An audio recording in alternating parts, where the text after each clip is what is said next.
Hello everyone. सो इस video lecture में हम जानेंगे डिफरेंट टेक्निक्स ऑफ एनालिसिस। जैसे कि हम जानते हैं कि फार्मास्यूटिकल फॉर्मुलेशंस में from starting material to finish product हमें बहुत सारे टेस्टिंग परफॉर्म करने होते हैं। So there are various techniques of analysis. Different techniques of analysis are used to check the purity, the safety of that compound. Okay, so कौन कौन से test होते हैं, कौन कौन सी एनालिसिस होती हैं, हम इस वीडियो लेक्चर में जानने की कोशिश करते हैं। So analysis involve various assays मतलब when you are going to check the purity of any compound, percentage purity जब आप किसी कंपाउंड की चेक कर रहे हैं तो उस प्रोसीजर को कहते हैं असे।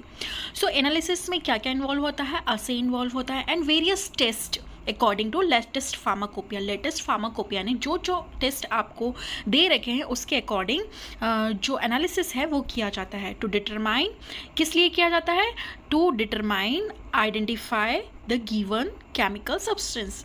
वो केमिकल सब्सटेंस को आइडेंटिफाई करने में हेल्प करते हैं सभी टेस्ट, और उसे उसकी प्योरिटी को डिटरमाइन करने में हेल्प करते हैं। So there are two type of classification of techniques. जो एनालिसिस टेक्निक है उसके हम दो तरह के क्लासिफिकेशन देखेंगे। फर्स्ट क्लासिफिकेशन जो है वो बेस्ड है on the basis of sample size, कि आपके पास सैम्पल की कितनी क्वांटिटी है, उसके अकॉर्डिंग जो टेक्निक ऑफ एनालिसिस है वो डिवाइडेड है macro analysis, semi micro analysis, then micro analysis, sub micro analysis, ultra micro analysis and trace analysis. In macro analysis, the sample size range from 0.1 gram or more. In semi-micro analysis, the range of sample size varies from 0.01 to 0.1 gram. And in microanalysis, it varies from 0.001 gram to 0.01 gram. In submicroanalysis, it ranges from 0.0001 to 0.001 gram. And in trace analysis, the quantity of sample become very small. So the sample present in this kind of analysis is in part per million. Okay, so this is one of the techniques of analysis. Now come to the main classification, that is analytical methods. So there are various types of analysis. हम बहुत सारी types of analysis को use करते हैं, जैसे chemical methods को use करते हैं, volumetric method को use करते हैं, instruments का भी use करते हैं. जिन analysis में instrument का use होगा उन्हें हम कहेंगे instrumental. then कुछ methods में हम micro organisms का use करते हैं तो microbial मेथड हो जाएगा उसका नाम. देन वेरी फर्स्ट जो एनालिटिकल मेथड है वो है classical method. Classical method is again divided into qualitative analysis and quantitative analysis. Qualitative analysis करके हम किसी भी सब्सटेंस की क्वालिटी का पता कर सकते हैं, एंड क्वांटिटेटिव एनालिसिस करके हम किसी भी सैम्पल सब्सटेंस में या सॉल्यूशन में कितना amount of particular substance present है वो हम डिटरमाइन कर सकते हैं. ओके, अगेन इसमें वेरियस टाइप ऑफ टेक्निक्स हैं जो कि हम आगे डिस्क्रिप्शन में पढ़ेंगे. Then come to the instrumental method. Instrumental method is जहाँ पे हम किसी पर्टिकुलर इंस्ट्रूमेंट का यूज़ करें, पर्टिकुलर प्रॉपर्टी को स्टडी करने के लिए पर्टिकुलर इंस्ट्रूमेंट यूज़ करें. जैसे पोटेंशियल डिफरेंस अगर आपको स्टडी करना है तो आप पोटेंशियोमीटर यूज़ करेंगे. कंडक्टेंस अगर आपको सॉल्यूशन का मेजर करना है तो आप कंडक्टोमीटर यूज़ करेंगे. Then if you want to check the concentration of solution in terms of color intensity, then आप colorimetry का यूज़ करेंगे. then the third method is microbiological method. microbiological method में हम क्या करते हैं, एंड जब हम एंटीबायोटिक का अगर आपको टेस्टिंग करनी है तो आप कितना % वो माइक्रोब को किल कर पा रहा है, क्या उसका स्ट्रेंथ है, वो हम माइक्रोबायोलॉजिकल मैथड में स्टडी करते हैं. देन बायोलॉजिकल मैथड में हम इन विट्रो टेस्टिंग भी करते हैं, इन विवो टेस्टिंग भी करते हैं. इन विट्रो मतलब हम टेस्ट ट्यूब में टेस्टिंग करते हैं, एंड इन वीवो मीन्स हम पर्टिकुलर सेल जो लिविंग बॉडी है उसमें टेस्टिंग करते हैं. तो आइए इस मेथड्स को हम थोड़ा डिटेल में पढ़ने की कोशिश करते हैं. So very first method is classical method. Classical method दो टाइप की होती हैं, qualitative analysis and quantitative analysis. Qualitative analysis हमें क्या इन्फॉर्मेशन देती है? It give information about the कि किसी पर्टिकुलर सैम्पल की क्वालिटी क्या है, उसमें पर्टिकुलर किस टाइप के एटम्स प्रेजेंट है, पर्टिकुलर किस टाइप का मॉलिकुलर स्पीशीज़ है, फंक्शनल ग्रुप किस टाइप के प्रेजेंट है. जैसे हर एक केमिकल सब्सटेंस का all over the world on earth melting point अगर वाटर का 100 डिग्री डिग्री सेल्सियस है तो ऑल ओवर वर्ल्ड वो 100 डिग्रीज रहेगा. Okay, so it give information about one property of water. एक क्वालिटी है वाटर की कि उसका बॉइलिंग पॉइंट 100 डिग्री सेल्सियस है. ओके, वैसे ही हर एक सब्सटेंस का अपना एक बॉइलिंग पॉइंट होता है, स्पेसिफिक ग्रेविटी होता है, विस्कोसिटी होता है. तो इस तरह से हम किसी सब्सटेंस की मेल्टिंग पॉइंट या बॉइलिंग पॉइंट निकाल कर हम उसकी क्वालिटेटिव एनालिसिस कर सकते हैं.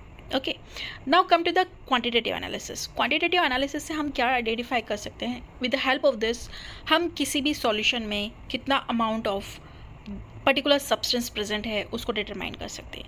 ओके, मान लिया कोई जो आप मार्केट से कोई मेडिसिन लेके आए हैं, पैरासीटामोल की टैबलेट लेके आए हैं, 500 mg उसमें क्लेम है. ओके, अब आपको पता करना है कि एक्चुअली उसमें 500 mg क्वांटिटी है या नहीं पैरासीटामोल की. तो आप क्या करेंगे? क्वांटिटेटिव एनालिसिस करेंगे. क्वांटिटेटिव एनालिसिस वेरियस टाइप की होती हैं, जैसे ग्रेविमेट्री मेथड है. ग्रेविमेट्री मेथड में क्या होता है? हम वेट का एनालिसिस करते हैं. किसी भी सब्सटेंस को हम किसी पर्टिकुलर सब्सटेंस के साथ रिएक्ट करवाएंगे और उसके क्या बनवाएंगे? प्रिसिपिटेट्स फॉर्म होंगे. प्रिसिपिटेट्स को हम क्या करेंगे? वॉश करेंगे, फ़िल्टर करेंगे, वॉश करेंगे और उन्हें वे करेंगे. तो कितना अमाउंट ऑफ, आप ये कह सकते हैं कि अगर आप 1 लीटर दूध लाए हैं और आप उसका दही जमा के उसका मक्खन निकालना चाहें तो 1 लीटर दूध से कितना मक्खन निकलेगा. तो ये उसी टाइप का एनालिसिस है. ओके, सो ग्रेविमेट्री एनालिसिस में हम वेट को मेजर करते हैं. Then come to the volumetric method. Volumetric method को हम केमिकल मेथड भी बोलते हैं. वॉल्यूमेट्रिक मेथड में सभी टाइप के टाइट्रेशन आ जाते हैं. In this method titration volume is used, so it is a quantitative method. Quantitative method इसलिए है क्योंकि हम वॉल्यूमेट्रिक या टाइट्रेशन लगा के किसी भी सॉल्यूशन का नॉर्मलिटी और मोलारिटी निकाल सकते हैं और उस नॉर्मलिटी और मोलारिटी से आप किसी भी सॉल्यूशन के अंदर कितना कॉन्सेंट्रेशन ऑफ सॉल्यूट प्रेजेंट है वो पता कर सकते हैं. Okay, so on the basis of किस टाइप की रिएक्शन हो रही है टाइट्रेशन के अंदर, वॉल्यूमेट्रिक मेथड्स जो होती हैं वो फॉलोइंग टाइप्स की होती हैं. जैसे acid based titration. Again acid based titration जो है वो डिफरेंट टाइप के होते हैं, जैसे aqueous titration and non aqueous titration. Aqueous titration में क्या होता है? आप जो एसिड है या बेस है, समटाइम आप डाइल्यूट एसिड और डाइल्यूट बेसिस यूज़ करते हैं. तो क्या होगा? आपको डाइल्यूट एसिड्स बनाने के लिए वाटर का यूज़ करना होगा, तो इसलिए इसको कहा है एक्वस टाइट्रेशन. और नॉन एक्वस टाइट्रेशन में आप वाटर का यूज़ नहीं कर सकते. यहाँ पर आपको नॉन पोलर सॉल्यूशंस का यूज़ करना होगा. ओके, जैसे बेंजीन है, क्लोरोफॉर्म है. ओके, इस टाइप के आप सॉल्वेंट सिस्टम का यूज़ करेंगे. Then come to the redox titration. Another type of volumetric method is redox titration. यहाँ पे रिड्यूस एक जो आपका टाइट्रेंट है वो रिड्यूसिंग एजेंट की तरह वर्क करेगा, वहीं टाइटर जो है वो ऑक्सीडाइजिंग एजेंट की तरह यूज़ करेगा. और यहाँ पे जो रिएक्शन होगी वो रिडक्शन एंड ऑक्सीडेशन दोनों टाइप की होगी. Then come to the complexometry titration. Complexometry titration में क्या होता है? जब आप किसी पर्टिकुलर सब्सटेंस को टाइट्रेट करेंगे किसी भी टाइट्रेंट की प्रेजेंस में, तो वहाँ पे कॉम्प्लेक्स का फॉर्म होगा, कॉम्प्लेक्स का फॉर्मेशन होगा. फॉर एग्जांपल आपको बहुत सारे मेटल्स का मिक्सचर दे दिया जाए. अब उसमें आयरन है, जिंक है, कॉपर है, कोबाल्ट है. अब आपको कहा जाए कि अभी इस मिक्सचर में आयरन का कंपोजिशन बताओ, आयरन का अमाउंट बताओ. तो आप क्या करेंगे? आप ऐसा टाइट्रेंट यूज़ करेंगे जो आयरन के साथ कॉम्प्लेक्स बना पाए. जब आयरन के साथ कॉम्प्लेक्स बन जाएगा तो इस तरह से आप आयरन का कॉन्सेंट्रेशन निकाल पाएंगे with the help of volumetric method. जो हमें टॉपिक दे रखा है हमें आगे आने वाले यूनिट्स में कॉम्प्लेक्सोमेट्री टाइट्रेशन, उसमें हम डिटेल में स्टडी करेंगे किस तरह से हम concentration of substance निकाल सकते हैं with the help of complexometry titration. Then come to the precipitation titration. Precipitation titration में precipitates का form होता है, formation होता है with the help of any titrant. Okay. Now come to the gasometry method. कुछ रिएक्शंस, कुछ processes ऐसी होती है जिसमें गैस का इवोल्यूशन होता है, इवॉल्व होती हैं. ओके, तो उन रिएक्शंस में जो गैस इवॉल्व हुई हैं हम उनका क्वांटिटी मेजर करते हैं. ओके, लिबरेटेड गैस का हम क्या करते हैं? वॉल्यूम मेजर करते हैं, like CO2, NO2, O2, nitrogen, helium etcetera gases that are determined by gasometry analysis in pharmacopoeia. Now come to the instrumental method. Instrumental method में अगेन इस स्पेसिफिक इंस्ट्रूमेंट का यूज़ होगा for study of specific property of compound. This methods are more sensitive, क्योंकि यहाँ पे instrument use हो रहा है, तो ये जो आपकी मैथड है वो बहुत ज़्यादा सेंसिटिव है. यहाँ पर आपको रिजल्ट्स अच्छे मिलते हैं, ओके, एक्यूरेट मिलते हैं, okay, and can detect sample in mgs to nanogram. यहाँ पर आप अगर आपके पास सैम्पल की क्वांटिटी कम है तब भी आप एनालिसिस कर सकते हैं, क्योंकि method is very sensitive. Specific property which are measured in instrumental method are refractive index measure कर सकते हैं हम, optical rotation, absorbance, then partition coefficient हम स्टडी कर सकते हैं with the help of instrumental method. Different instrumental method use for measuring physical property.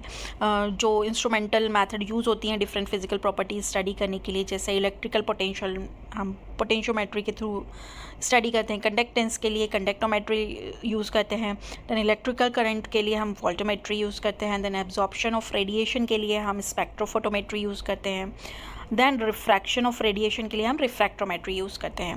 Now come to the microbiological method. Third method, therapeutic efficacy of antibiotic can be checked by this method.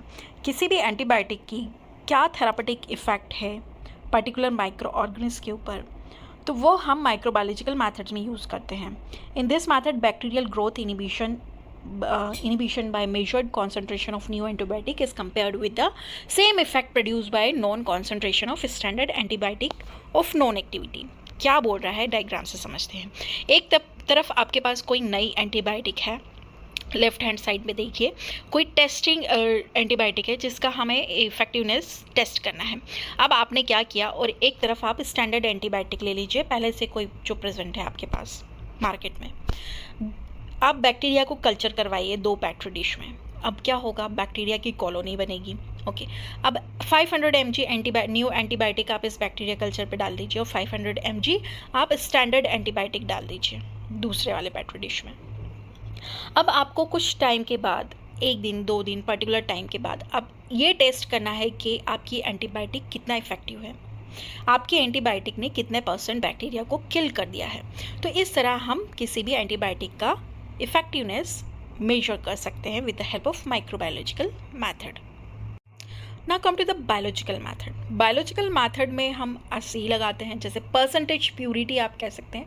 Percentage purity को हम determine करते हैं, या फिर कह सके potency of drug को हम डिटरमाइन करते हैं. मान लिया कोई कैंसर सेल है, तो आप डायरेक्टली पेशेंट पे तो आप आपकी मेडिसिन को लेकर आपकी टेस्टिंग नहीं करेंगे, उसका सेल लेंगे, उन सेल को कल्चर किया जाएगा और न्यू जो ड्रग बन के आई है उन सेल के ऊपर उसका इफ़ेक्टिवनेस देखा जाएगा, ओके. तो ये हो गई जब आप किसी पेशेंट का कैंसर सेल लेके आते हैं और उसको लेबोरेटरी के अंदर टेस्टिंग करते हैं, अपनी मेडिसिन उस सेल के ऊपर आप टेस्ट करते हैं, ओके. तो ये इन विट्रो मेथड हो गया. इन विवो में क्या होगा, आप डायरेक्टली जो है लिविंग थिंग्स के ऊपर स्टडी करते हैं, लिविंग सेल के ऊपर स्टडी करते हैं, ओके. जैसे रेट्स हैं, रैबिट है, तो ये हो गया in vivo, means in living body आप टेस्टिंग कर रहे हैं, okay. So this is a short information about different techniques of analysis. In next video we will discuss about the very next topic, that is primary and secondary standard. Till then, thank you very much.